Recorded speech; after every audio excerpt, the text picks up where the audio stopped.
What's up guys, Mike here, the Detroit Borg, and today we're taking a look at the Surface Dial. This is a Windows 10 accessory that is launching alongside the Surface Studio, but does work with any Windows 10 device. So inside the box we'll find the Surface Dial, and it is all aluminum, so it's very similar to the other Surface products. It feels very nice and high quality, and is nicely weighted. On the underside we'll find a sticker that explains how to set up the Bluetooth pairing process to connect this to your Windows 10 device. Now once you peel off that label, you'll find a sticky surface that allows the Surface Dial to be attached to a glass display like the Surface Studio. Now to get to the batteries and the pairing button, you just remove the base, and it is magnetic, so it attaches really easily. Now they've pre-installed two AAA batteries, so it's ready to go. All I have to do is press and hold the pairing button. This will activate the pairing process after holding it for 5 seconds, and you'll see an LED light appear once it's ready to start pairing. So once you reinstall the base, you just have to go to your computer and make sure Bluetooth is turned on, and then you should see the Surface Dial ready to be paired. All I have to do is hit the pair button and you're ready to go.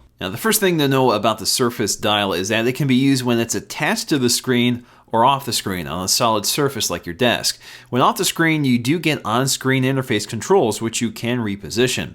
Now, as soon as you attach the dial to the screen, the on-screen interface sort of envelops the footprint of the dial and moves with it. Now, currently, only the Surface Studio supports this on-screen use, but the Studio really needs to be in the drafting position, otherwise it sort of just slowly slides off the glass. Now, I wish this was a little stickier because it does like to move around when you're using it, and even in the drafting position, it still slides down. Now, the dial can control a number of different tools depending on the app you're currently using, so using the dial is fairly intuitive. You turn left and right to navigate the menu, scrub videos, scroll a list, zoom in and out, or make incremental adjustments like adjusting volume or brightness.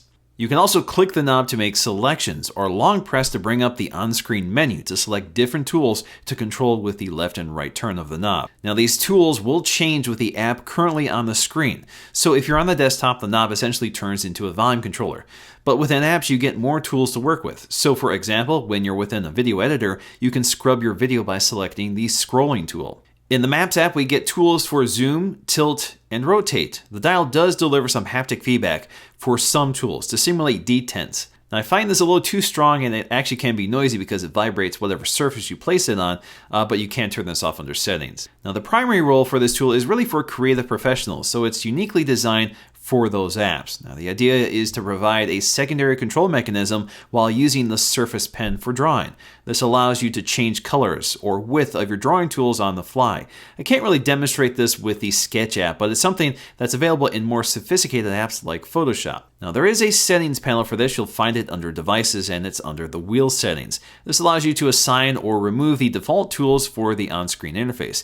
The custom tool can also be configured here as well. This allows you to assign keyboard shortcuts for left, right, and click. Now for the most part, this really is not an essential tool, and it really depends on what app you use most of all. So for example, if you're a creative professional, as I mentioned earlier, this provides a unique interface that you can't get in any other system. But for day-to-day use, this really has limited usefulness because, of course, if you have a touchscreen, you can perform most of these actions with more granular control than just a dial. Alrighty guys, hope you enjoyed this quick look at the Surface Dial. If you enjoyed this video, please give it a thumbs up to let me know, and I'll see you again in the next video.